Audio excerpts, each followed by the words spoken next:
सृष्टि का जो स्वरूप है अनेकांतमयी है और अनेकांत में प्रत्येक धर्म का भिन्न भिन्न स्वरूप है, परस्पर में विरोध है। एक भी गुण दूसरे गुण का किंचित मात्र भी कार्य नहीं करता। भिन्न भिन्न स्वभाव वाले हैं और जब भिन्न भिन्न स्वभाव हो तो फिर दोनों में एक रूपता लाना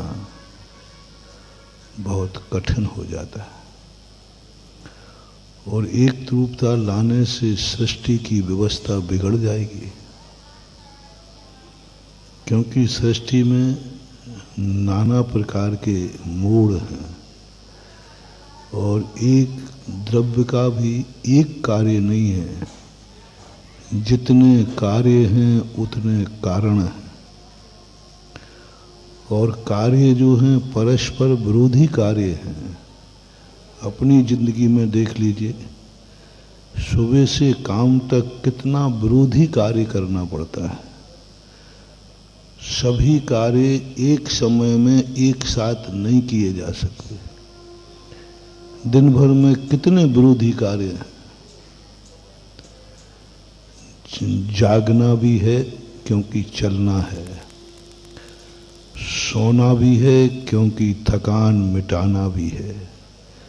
अब जागना और सोना दोनों परस्पर में विरोधी को प्राप्त होते। एक तरफ बैठिए।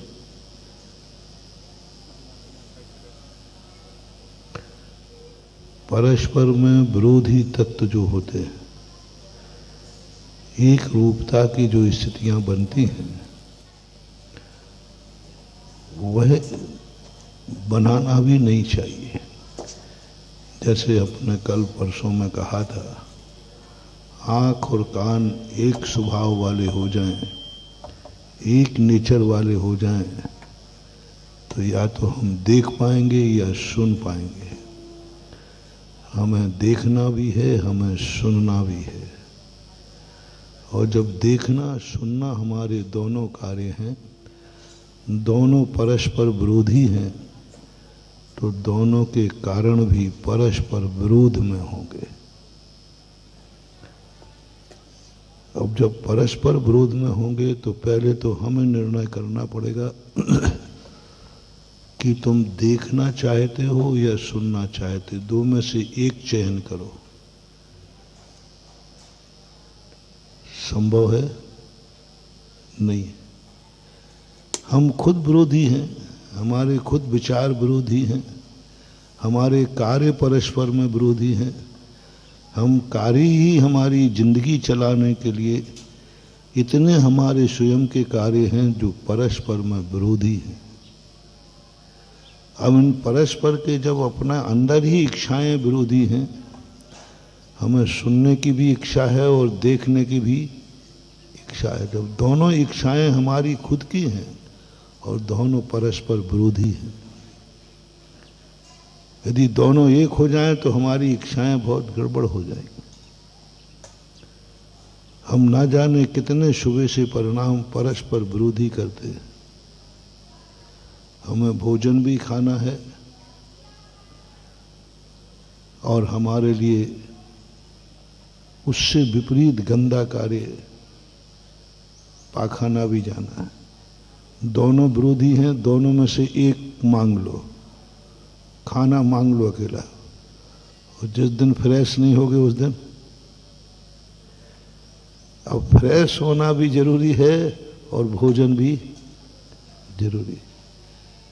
चलो तुम्हें जागने का वरदान मिल जाए, तुम जागते रहना, तो गर्मी चढ़ जाएगी। सोना भी वो परस्पर विरोधी है। एक दिन का थोड़ा सा अपनी जिंदगी के संबंध में चिंतन करें। हम सुबह से शाम तक कितने विरोधी कार्य करते हैं।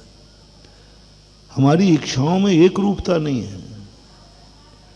हमारे लक्ष्य एक नहीं, हमारी इच्छाएं एक नहीं, हमारी चाहत एक नहीं, हमारे कार्य एक नहीं।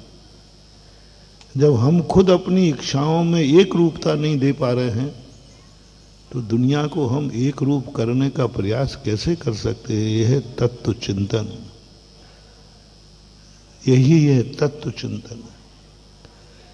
और इसी तत्व चिंतन से हम जो अनेकांत धर्म जैन धर्म का है, उस अनेकांत धर्म को समझें।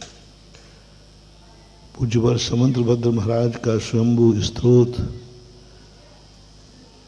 बहुत गजब का स्तोत्र है, जो हमारी बुद्धि को प्रत्युत्पन्नमति बनाता है। हमारी बुद्धि को इतना जबरदस्त साहसी बनाता है, सीधा आत्मा को उन विरोधी तत्वों के बीच में पटक दिया जहाँ चारों तरफ से विरोधी है। कहीं शेर है, कहीं चीता है, कहीं सांप है, कहीं बिच्छू है। सब तुझे मिटाने वाले हैं, तुम्हारे विरोधी हैं। और कहा जाओ इनके बीच में से सुरक्षित लौट के आओ।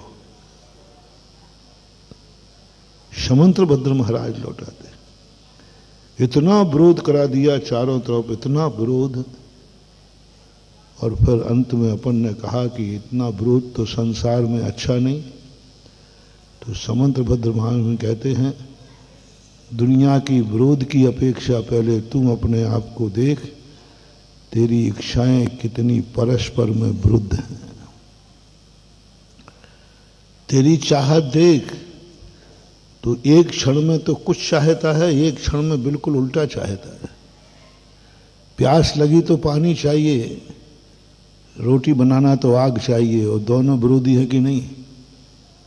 एक मांग ले तो एक ही चीज मांगना है, एक ही क्वालिटी वाला। अग्नि दे दो तो क्या करो? जल दे दो। जल और अग्नि परस्पर में विरोधी है, बिल्कुल परस्पर में विरोधी है। हम कहते नहीं, हमें तो दोनों चाहिए। तो जब तू खुद विरोध में खड़ा है तेरी इच्छाएं विरुद्ध में हैं, तो फिर दुनिया के विरोध को तू क्यों विरोध मान रहा है? दुनिया को क्यों कह रहा है कि ये सांप और नौला है? दुनिया को क्यों कह रहा है कि ये दुश्मन है?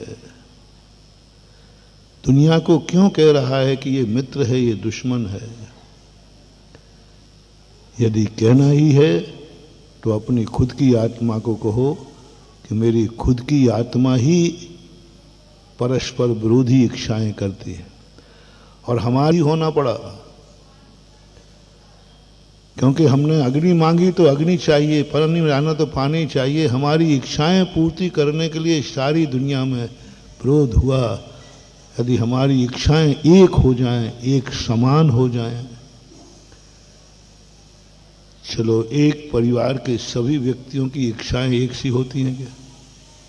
हो नहीं सकती। सबकी भिन्न भिन्न इच्छाएं, बच्चे की अलग है, माँ की अलग है, पत्नी की अलग है, सबकी इच्छाएं भिन्न भिन्न है। और कई बार इन परस्पर विरोधी तत्व तुम्हारे घर में विचारों में भिन्नता पाई जाए तो तुम्हारा घर नरक हो जाता है। जय जिनेंद्र, अगर आपको मेरी वीडियो अच्छी लगती है तो प्लीज़ मेरे चैनल को सब्सक्राइब करिए, लाइक करिए, शेयर करिए। इसी तरह से अपना प्यार मुझे देते रहिए।